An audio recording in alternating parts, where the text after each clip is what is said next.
Hi there. Now we're going to do lesson 124. Let me remember I am one with God. Paragraph 1. Today we will again give thanks for our identity in God. Our home is safe, protection guaranteed in all we do, power and strength available to us in all our undertakings. So again, today we're thanking God for all the things that have been true always that we were not aware of, such as we're home, we're safe, we're protected in everything that we do, and power and strength are available to us for anything that we choose to do. Sentence number 3, we can fail in nothing. Everything we touch takes on a shining light that blesses and that heals. You know, this is such a powerful line.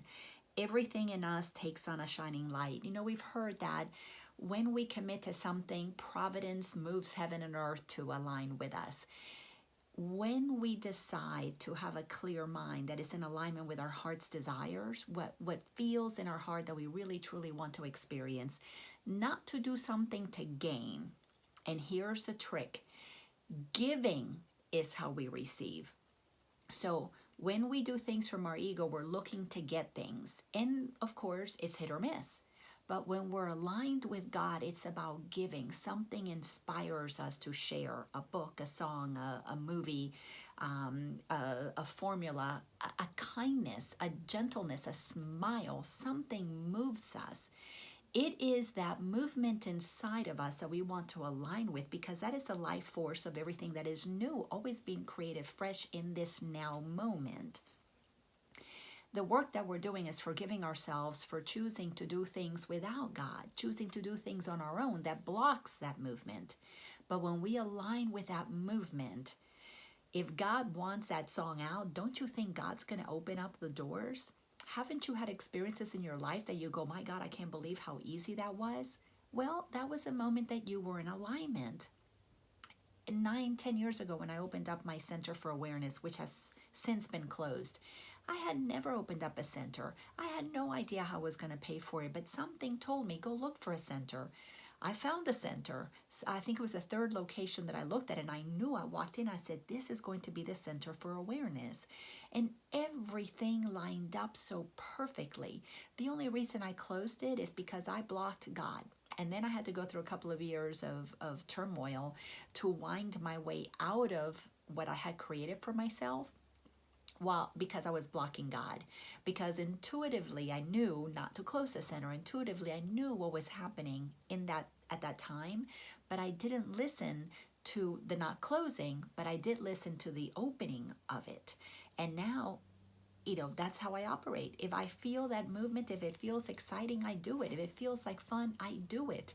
Because my mind is so clear that the minute it's not fun, the minute I know it's, oh, my ego's trying to get something out of this, I immediately stop and ask God, what would you have me do? Please redirect me, because in this moment, I'm about to block something good. And you know what? I'm addicted to my good coming to me. I am not going to block my own good when I know I am the only one who can do that to me. Powerful, powerful stuff. And every single time, God, everything aligns to make this happen. Why? Because I am simply the vessel, the conduit for God's wishes to come true. And if God desires it, who's going to say no to God? Amazing, isn't it? Sentence number 5. At one with God and with the universe, we go our way rejoicing. Fun. Talk about fun. With the thought that God himself goes everywhere with us. I don't know about you, but I rather know that I'm going with God himself, herself, the creator of the universe. What mightier companion can we possibly have than the one who creates everything? You know, it's like that power is bigger than my parents. It's bigger than my grandparents. It's bigger than the government. It's bigger than the Pope. It's bigger than anything in the world. That's what I like aligning with. All right, paragraph number 2. How holy are our minds? And everything we see reflects the holiness within the mind, at one with God and with itself. My mind is one with God and with itself. I don't have contradictory thoughts, hardly ever. They do arise. Please be aware. thoughts arise because thoughts are in my mind that were habitual, that used to block my good. And when they arise, now I can see them and say, no, I choose peace instead of this. I'm not going to let this thought pull me out of my good and my rejoicing and being happy. That's what the practice does for us. How easily do errors disappear and death give place to everlasting life? Oh yeah. Oh yeah. How easily do errors disappear?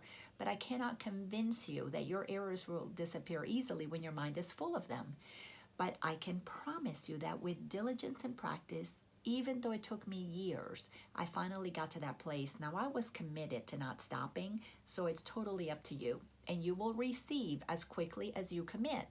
And you will receive as much peace as you desire yourself to have. So nobody's doing this to you. But the willingness is yours. This is why you have free will. Only you can align with God or block God. That's it. Only you can align with your good or create suffering. This is the power of salvation. Knowing that it is always us doing it unto ourselves. Forgiveness is what allows us to let ourselves off the hook for blocking God. All right, here we go. Our shining footprints point the way to truth, for God is our companion as we walk the world a little while. As long as we're in this experience of physical form, why not walk with God? And guess what? God will pick you up and carry you the whole way. Talk about fun and easy. Doesn't get any better than that. And those who come to follow us will recognize the way because the light we carry stays behind, yet still remains with us as we walk on. So that means that the light is in me. As I go, the light is in me. But I can promise you that people that I've touched in the past, even my ex-husband, no matter what his story might be about me possibly cheating on him, he knows that I left a trail of light. He knows that I touched people's lives. He knows. He cannot deny the love that he felt from me, the love that he knows that I was able to offer him.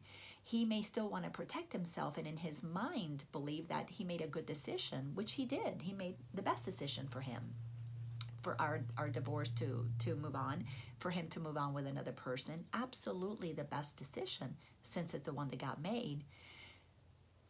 But I have been teaching for 12 years this truth. So I know my light is all over the place. I still hear people tell me that what I said to them 10 years ago or the workshop that they attended 5 years ago, that it made such an impact that it transformed their lives. They took that light. It wasn't my light. I just was the light that they could see their light with. They took that into their families. Who knows how many countless of families, of people, of friendships have been affected because of something that I might have said 10 years ago in a workshop, or 5 years, or yesterday, or today to you. Who knows what today gets clarified because my light is on, because I see clearly. That's what my light on means. I see clearly, so I'm sharing with you the clarity that I've received. If that helps you shift something and you receive that shift and you make it your own, now you're listening to the same teacher that I listen to because there's only one mind and we're sharing it. How beautiful is that? All right, so here we go. Paragraph number 3. What we receive is our eternal gift to those who follow after and to those who went before or stayed with us a while. And let me speak about that for a second. So what we receive is our eternal gift to those who follow. So my family, everybody that I've taught, that I've coached, they're receiving it. But it's also an eternal gift to those who went before or stay with us a while. Let's talk about Jesus. Jesus went before us and has been staying with us a while to give us his truth. We're gifting Jesus an incredible gift by Jesus knowing that we're receiving the light that has been his light. And he saw clearly, now he's helping us see clearly. This is the gift that keeps on giving. But for us to receive the gift, we have to give it. That's why it keeps on giving. And God, who loves us with the equal love in which we were created, smiles on us and offers us the happiness we gave. Yep, that happiness that we feel inside, it's the happiness that we gave. And when people say to me, how can you be so happy in the middle of this tragedy? I'm like, duh, it's my purpose. I have to be happy no matter what. So I'm not looking at this as a tragedy. I'm looking at this as an opportunity. People have a chance here to bring love to the world, to bring peace to the world, to be compassionate, caring, sharing, to help. I don't see things as bad things. I don't see things as problem. I see them all as opportunity for all of us to bring out love or to go hiding in fear, to block the opportunity for fear. That's it. That's why there's no sin, no problems, no issues. We're either aware that we're flowing with love or we're unaware that we're blocking it. Until we begin to do this work, then we become aware, and then it scares us tremendously, so most of us will retreat. And that's why it requires a few warriors who are committed and willing to have the courage to keep doing the work, because as we turn on our light, we will help those who were not able to go as far as we did. But once they see us do that, they may follow along. It's a beautiful thing. It's a happiness train that we're all jumping on. Paragraph 4. Today we will not doubt his love for us, nor question his protection and his care. There is no room for doubting here. This is 100% total trust. Because when we trust that God's words is true, then we know what we're moving toward. Because we have to recognize that we're moving toward letting go of us being our own authority and returning to where the authority is and always has been inside of us. So there has to be a trust that this is all true. No meaningless anxieties can come between our faith and our awareness of his presence. That's right. Anxieties are meaningless blocks. We are one with him today in recognition and remembrance. You got to believe it. You got to trust this, that this is true. We feel him in our hearts. Our minds contain his thoughts. Our eyes behold his loveliness in all we look upon. Today we see only the loving and the lovable. When my son was doing drugs, I was committed to only seeing what was good in him, what was lovely and lovable in him. And even though it took him 4 years to go through that drug adventure, most people last a lifetime in addictions with drugs, 20, 30, 40, 50 years. I know some people for longer than that. 4 years is a relatively short period of time, but it was still a work every single day for me to practice to love my son and to remind him that he wasn't just my son, but he was the Son of God. My son was actually my brother in Christ. So I needed to, for me, trust God, because I was getting images, I was receiving intuition that I was supposed to stand as the presence of love for my son, to remember the truth of who he was without judging what he was doing, without condemning him. Yes, did I lose my cool many times? Did I ask for forgiveness? Many, many, many times. But when you commit to trust, it'll change your life. Paragraph 5. We see it in appearances of pain, and pain gives way to peace. So we see all of the ego in appearances of pain. We see it in the frantic, in the sad, and the distressed, the lonely and afraid, who are restored to the tranquility and peace of mind in which they were created.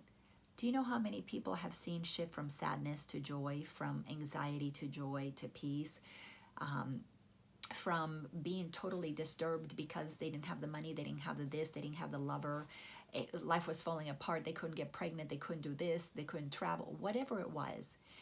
And watch them slowly shift into a place of peace that allowed them to receive. And then, oh my gosh, Providence moved right along with them. God marched right along with them, and their lives began to transform. It's a miracle. That's why we're studying A Course in Miracles. Sentence 3. And we see it in the dying and the dead as well, restoring them to life. When there's death, it's just an experience of dropping this body vessel. Then there's life eternal again. All this we see because we saw it first within ourselves. So people come to me. I'm a coach. I teach workshops. They come to me with their sad stories. They're crying. They're upset. They're angry. They're closed off. They're depressed. I don't focus on that. I don't even acknowledge that. I focus on what is possible for them, but they have to choose it for themselves. I can't give them healing because I know it's already there. I don't want to give them healing.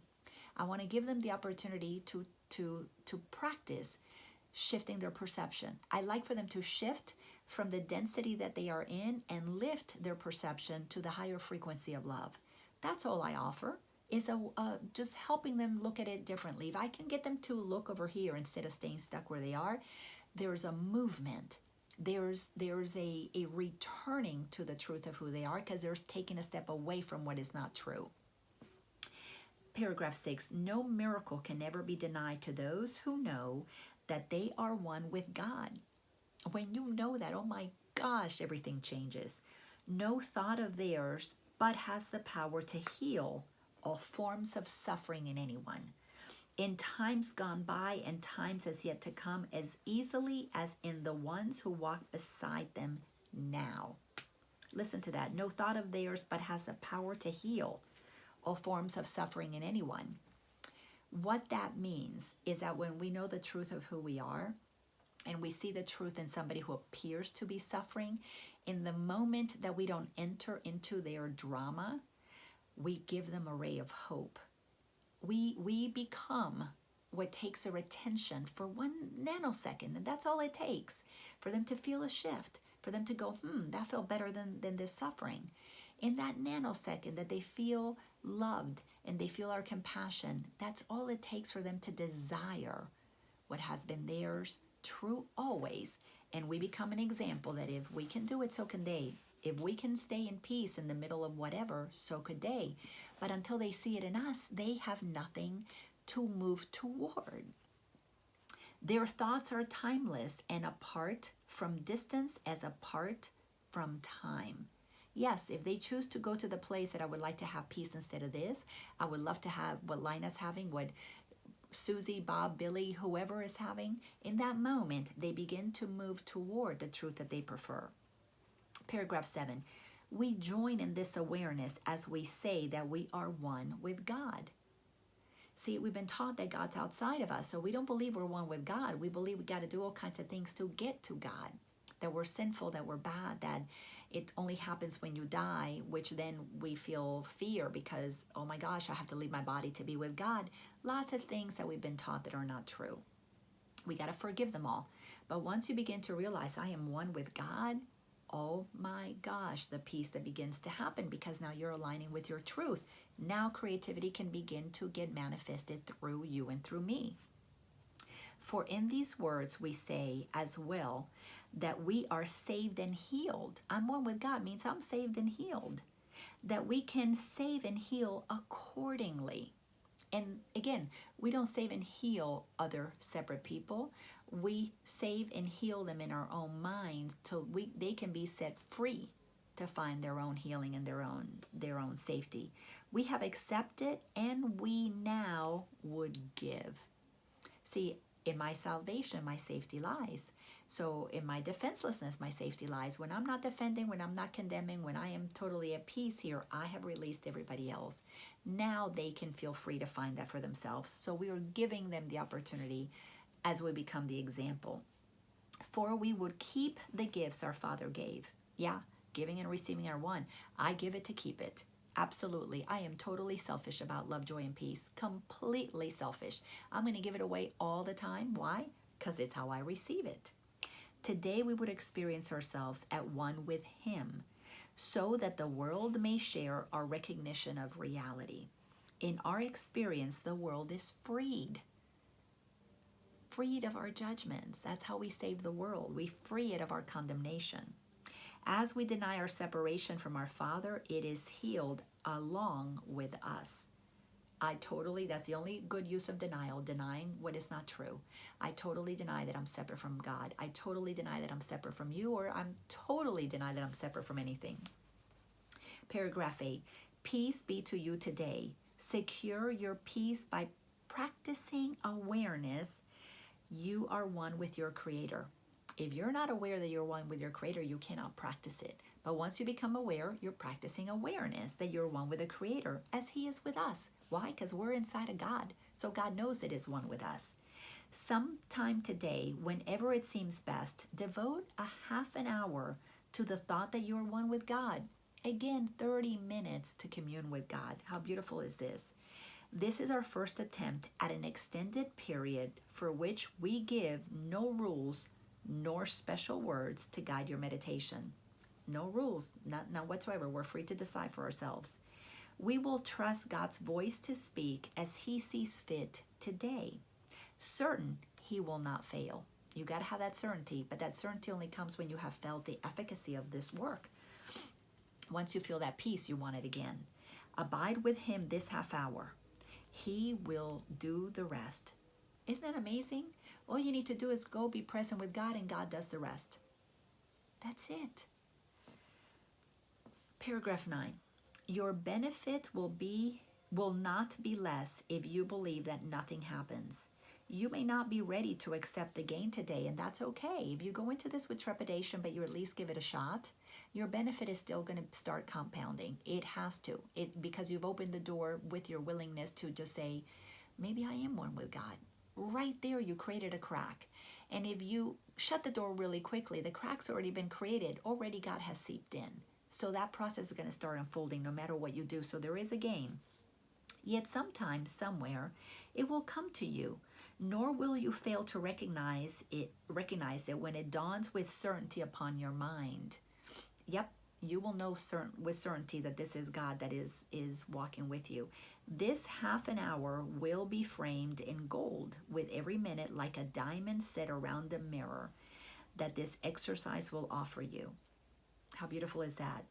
And you will see Christ's face upon it in reflection of your own. So what is Christ? What is the face of Christ? It's the face of compassion.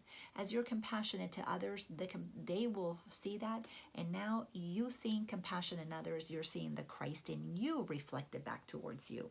Because what we see out there is a reflection of who we are. Paragraph 10. Perhaps today, perhaps tomorrow, you will see your own transfiguration in the glass this holy half an hour will hold out to you to look upon yourself. When you are ready, you will find it there within your mind and waiting to be found. It's there in your mind. You just got to go look for it. You will remember then the thought to which you gave this half an hour, thankfully aware no time was ever better spent. To me, there's no better time than the one that I spend communing with God, and I do it throughout the day. I do it all the time. I drive talking to God. I shower talking to God. Between these recordings, I know I'm talking to God. I do my morning meditation. I have my evening ritual before I go to bed. It is ongoing. Why? Because nothing feels better to me. I've practiced my way into thinking with God and not with my ego. Why would I give that up? No way. No better time that I spend. Paragraph 11. Perhaps today, perhaps tomorrow, you will look into this glass and understand the sinless light you see belongs to you. Because when you see sinlessness out there, it's your sinlessness that you're looking with, because to give and receive are one. You're giving the acknowledgement of sinlessness out there, so you're receiving that joy of you, nothing being wrong with you, everything being perfect. The loveliness you look on is your own. Why do you think I call people love and beautiful and oh, magnificent one? Why? Because I'm talking to myself. You might have thought that I'm calling you love because you're some separate being out there, or some separate person. No, I call you love, my beloved. I say this to everybody that I know all the time. I text them, I email them, I talk to them. Hey, love. Hi, beautiful. Hey, sweetness. Hey, precious. Why? Because I'm talking to me. I know that everything out there is a projection of me. Why would I talk to me with any words other than beloved? Count this half hour as your gift to God, in certainty that His return will be a sense of love you cannot understand. Certainty that He's going to return a love that you will not be able to understand, because when you begin to feel God in the beginning, it just moves you. It's so unlike anything you have felt. Then you get used to it. And there are days that it still takes my breath away, that much love can move through me. But I feel it. I know what it feels like, so it doesn't scare me anymore when this thing takes over. It's deliciousness, pure deliciousness. I mean, it's liquid love. liquid joy, how it doesn't get any better than that. So let me repeat this. Count this half hour as your gift to God in certainty that his return will be a sense of love you cannot understand, a joy too deep for you to comprehend, a sight too holy for your body's eyes to see. And yet you can be sure someday, perhaps today, perhaps tomorrow, you will understand and comprehend and see. It took me years to be able to comprehend the amount of love that was moving through me and to see the light in others like I see it now. I assure you, it was a lot of practice, a lot of diligence. I thought that my marriage with Ken, which started 5-6 years into my spiritual journey, was going to become a holy relationship. But it didn't. For me it did. But we had to move apart. But I left knowing that I love him no matter, just as much as I did when I met him, because the love that showed up between us was uncaused. He didn't cause it. I didn't cause it. It just was. God was loving the other through us. We just blocked it with thoughts that we had about the other. I was practiced enough at that time to clean up my stuff, and it took me years to clean up my thoughts about him. So now I can love him the same way. It's just so beautiful, the exact same way. Paragraph 12. Add further jewels to the golden frame that holds the mirror offered you today by hourly repeating to yourself, let me remember I am one with God, at one with all my brothers and myself, in everlasting holiness and peace. Let me remember I am one with God. So we're creating this beautiful mirror, this incredible mirror that we can see ourselves on. And now we're adding these beautiful jewels of love, light, joy, so that we can see a beautiful reflection of ourselves. We're shifting the world so that we can see a new world. We're shifting everything from darkness to light. We're deciding to deliberately look on what's beautiful and not on what has been labeled ugly, because God didn't create anything ugly or dark or sinful. So we have to begin to look at everything as God created it. This is what saves us and saves the world. But it only happens because I forgave myself for the mistaken way of seeing that I had before. I forgave my parents for teaching me those mistakes. I've forgiven my grandparents for teaching it to my parents, and so on. I've forgiven the government, the media, for brainwashing me, because I accepted all of that. Yes, they projected in their own way, but I accepted it. And in my accepting it, I began to realize, wow, I can project another image of them. So now I see something different because I want to, because that's the way that I feel God in me, because I want to see the way God sees. Isn't this beautiful, my beloved? Thank you so much, and I'll see you in the next lesson. Bye-bye.